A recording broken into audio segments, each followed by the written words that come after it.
Hey VC, Jack here. Welcome back to Vinyl Martini. I am back from Vancouver. Spent 6 days with my daughter. Was helping her paint the bedroom and the living room.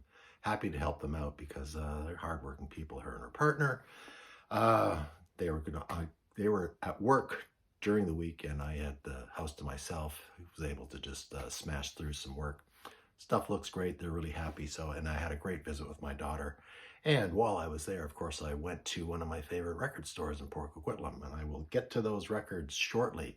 But first, I want to give some shout outs. And yeah, I've shouted out these guys before, but I think nobody's been listening to me. I haven't influenced their subscriber count, but they certainly deserve more subscribers than they have. And the first guy is Morten Astad, our friend in Norway. In Norway, he lives part-time in Oslo and part-time in Skagen in Denmark. Does some great travel logs. Really funny guy. He speaks better English than I do, and he's Norwegian. Or I think, is he Norwegian or Danish? I'm not sure. One of the two. And next is a fellow Anthony in the North Shore of Boston. His channel is Gambler812. That's GMBR812. Why doesn't this guy have more subscribers? Well, maybe one of the reasons is, Anthony, why don't you tone down the Celtics material behind you? Maybe a lot of people hate the Celtics, and it's turning people off. Just a joke, of course. Understand why Anthony's a big Celtics fan. But he's got a great channel. What a great guy. Really generous guy. Really funny.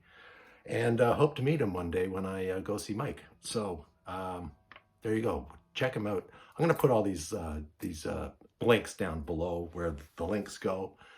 Next up, I want to give Jason Arsenault a shout out. He is somewhere in the Lower Mainland.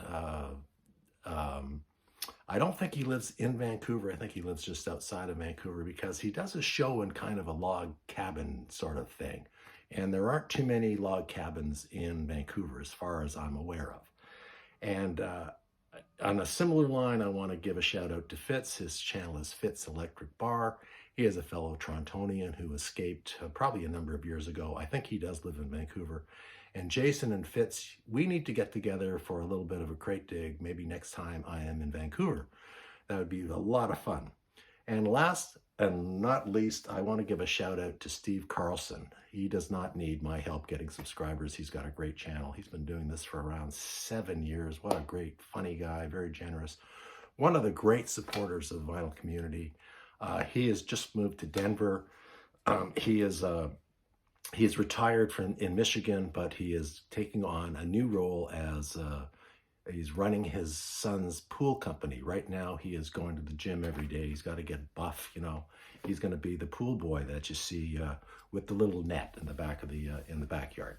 So, Steve, all my best wishes to your move in Denver. Hope you have a lot of success finding a new place to live. I know you're going to see some sticker shock in the prices there, but all the best, all the same. And to Aiden as well, his grandson. So, without further ado, let me show you what I got from Apollo Music in Port Coquitlam. Somebody just mentioned that on the, I forget whose channel it was, but dollar bins are becoming few and far between. They are not dollar bins anymore. They're more like $5 bins. And I agree with that, except that there are still dollar bins around in some record stores. And Apollo Music has a great dollar bin section upstairs. There's thousands and thousands of records. And I managed to pull out a few. So the first one is the Greg Kihn Band. It's my first Greg Kihn album. I think JT just showed Greg Kihn Band in one of his videos a couple of weeks ago. This is a record called Kintagious. It is a 1984 release in mint shape, $1. So I thought, I don't know anything about the Greg Kihn Band, but I thought I'd give them a whirl. Next up, this is a couple of records from a label that I really enjoy. It's Windham Hill. They specialize in piano music, guitarists, very quiet, kind of jazzy, ambient music. But this is a record by Greg Winston. It's called Autumn. First in a series, I think he did all the seasons. This is mint copy. Beautiful cover shot. Next up is his winter into spring album. Again, beautiful, beautiful cover photography on there. I do not have his summer record, but I will be looking for that. Next up, a compilation album called Redneck Mothers. It's on RCA. I mean, how can you not get a record called Redneck Mothers? It's got features Willie Nelson, Bobby Bare, Gary Stewart, Steve Young, Vernon Oxford, Johnny Russell, the Tennessee Pulley Bone, and Jerry Reed. Songs like Whiskey River, Redneck in a Rock and Roll Bar. Bobby Bare does a great version of Up Against the Wall, Redneck Mother, Redneck, White Sox, and Blue Ribbon Beer by Johnny Russell. So a little bit of country. Redneck Mothers. Next up, I'm going to fly the Canadian flag. A guy called Valdy. He's been recording since the early 70s. This is a 1980 release, I think. I've never seen this before. He's a singer-songwriter, folk country kind of player. Great singer, great writer. He's been produced by Claire Lawrence of Chilliwack for a long time. I think Claire actually had a hand in managing him. This is an album called 1001. Like I said, 1980 release, and it is like mint. $1. So I'll take a chance. Next, Valdy's talking about Valdy. His real name actually, nope. It's a Polish name, I think, or a Ukrainian name, his real name. Anyways, that's besides the point. This is his 1971 release or 1972 release. Beautiful painting on the inside. It's a gatefold. It's in mint condition. It's on A&M Records. And it's actually on Hyder Records, which is distributed by A&M. Again, produced by Claire Lawrence. And finally, do we have a date on here? We do not have a date on here, but another album called Hot Rocks. I've got his first record where he had his first hit record, Rock and Roll.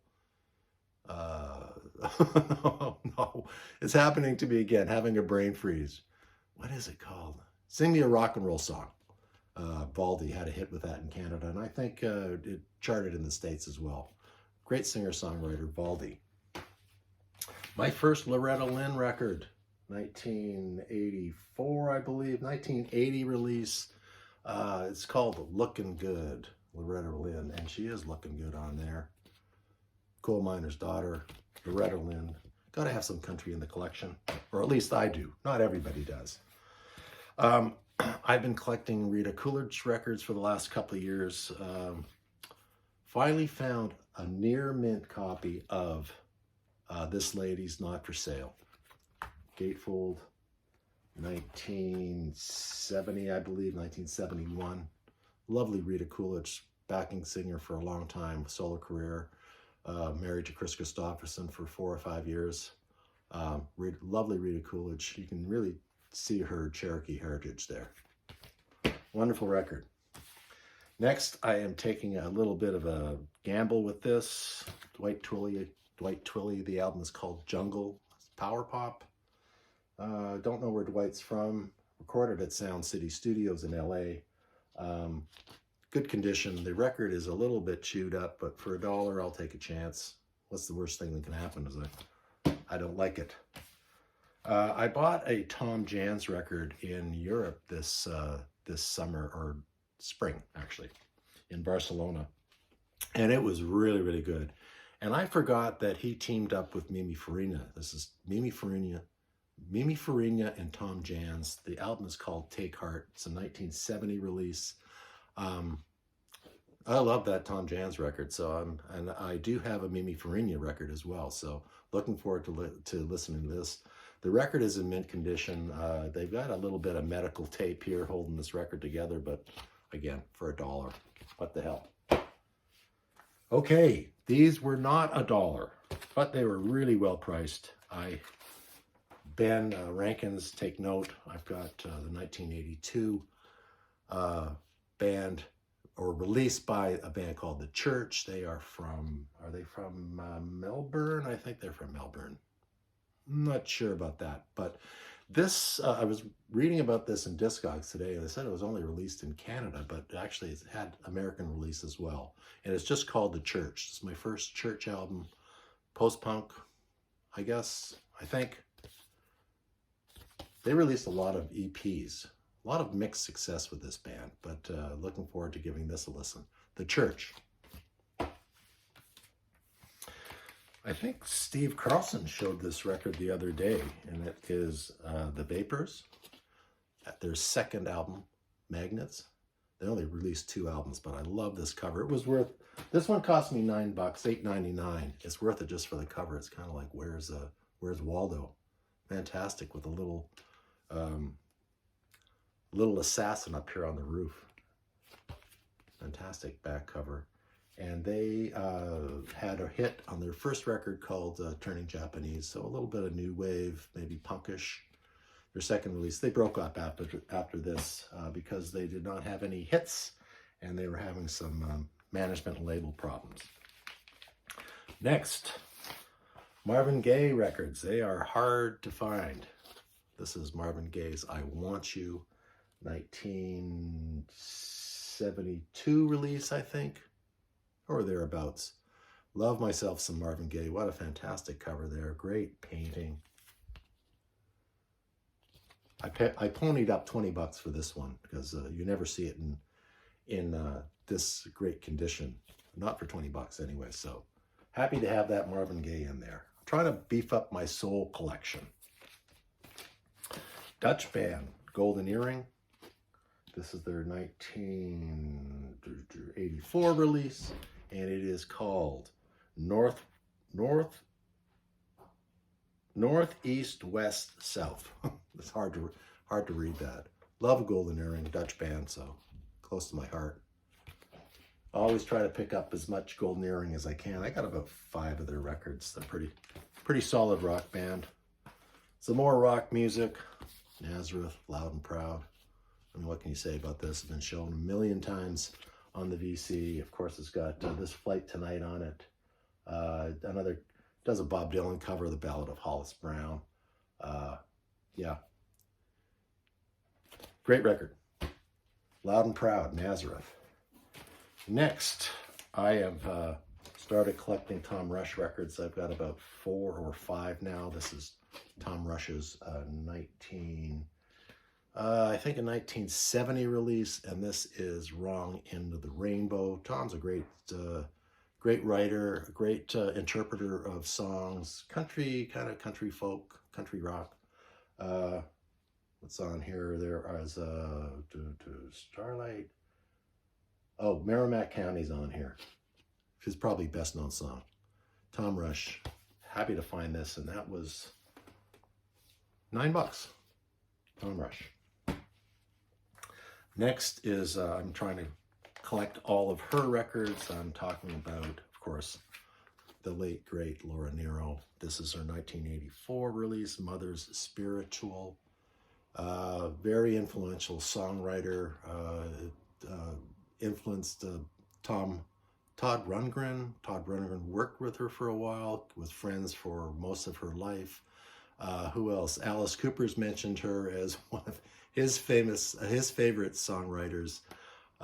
Who else? So Elton John has cited her. Many people. She's a very underrated singer, songwriter. She died in 1996 of ovarian cancer at the age of 49, the same age that her mother died, of the same diagnosis. So pretty sad, but this is a gatefold.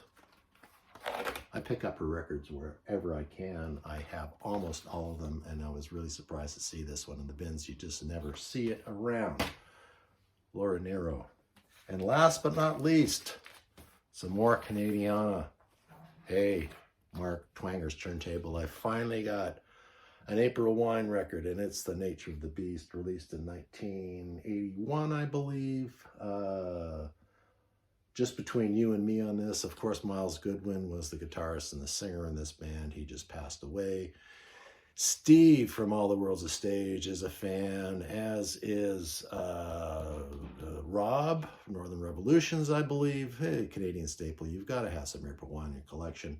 I think even Brian the Embryonic Robot has this this record, or he has some April Wine records. So there you go. That's all I got. Thanks for watching. Thanks to all my new subscribers, my new friends. I am getting up there. I just looked at the count. I'm up at about 593. So if you can give me a push, I'd appreciate it. Definitely give me a like, add a comment. I always love comments, reply to them all, and appreciate them very much. I love the feedback. So I am probably going to do another video in about a week, maybe 5 or 6 days. I am going to enter a contest. I'm going to do some more threads. And till then, I will see you guys later. Cheers.